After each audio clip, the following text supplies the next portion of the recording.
Du cinéma encore avec Nathalie Cooper qui est avec nous ce dimanche. Bonsoir. Bonsoir. Alors vous êtes la coordinatrice générale, je crois que c'est votre titre, du Festival international de court-métrage qui s'appelle Paris Court Devant. Comme on dit, chaud devant?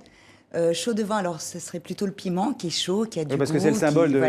Voilà, le symbole du festival est en effet un piment, parce qu'un piment, ça a du goût. Voilà, c'est... Donc c'est la 12e édition de ce festival, si je ne me trompe pas, qui a lieu en ce moment au MK2 Bibliothèque et à la Bibliothèque nationale de France. Oui. Voilà, et c'est jusque mardi prochain, jusqu'au 6 décembre. Jusqu'au 6 décembre. Alors 3600 films, c'est ça?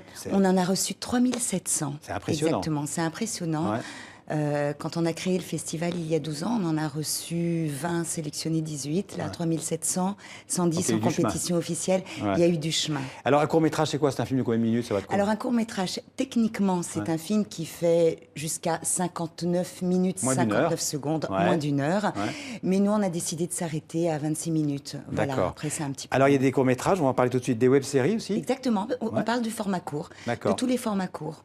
On parle aussi de... On a montré notamment ce matin des films en réalité virtuelle. D'accord. Voilà. Et puis alors j'ai vu des scénarios vivants, qu'est-ce que ça veut dire ça? Les scénarios vivants, ils sont vivants parce qu'ils sont lus par des comédiens, ils sont mis en musique et ce sont des scénarios qui n'ont pas encore... été tournés, voilà, et qui sont présentés devant des producteurs, des diffuseurs. Il y a un prix France Télévisions à la clé. Et voilà, donc on espère justement qu'à la suite des lectures de scénarios, ils vont... Voilà, ils vont être réalisés et en général, c'est ce qui se passe. Alors j'ai vu qu'il y avait un pays invité cette année, c'est la Belgique. C'est la Belgique, c'est la journée belge aujourd'hui. On est en plein dedans. Ils sont bons en court-métrage, les Belges? Ils sont très bons. Il y a énormément de courts-métrages belges. Et à fond les Belges, j'ai vu. À fond les Belges, c'est la séance un peu, comment dire, un peu vraiment l'humour belge, voilà. Déjanté. Déjanté, voilà, parce que voilà, je vois des images là, en effet. Xavier Serron fait des films assez déjantés. C'est un réalisateur belge. Et la Belgique aussi, parce qu'il y a beaucoup de coproductions, en fait, franco-belges. Alors, on parle souvent des longs métrages, mais le court-métrage, c'est un style, un peu un format, je dirais, un peu délaissé, parfois un peu méprisé même par les distributeurs? En fait, il y a des distributeurs de court-métrages. Maintenant, le court-métrage, ça, comment dire, ça fabrique pas d'argent.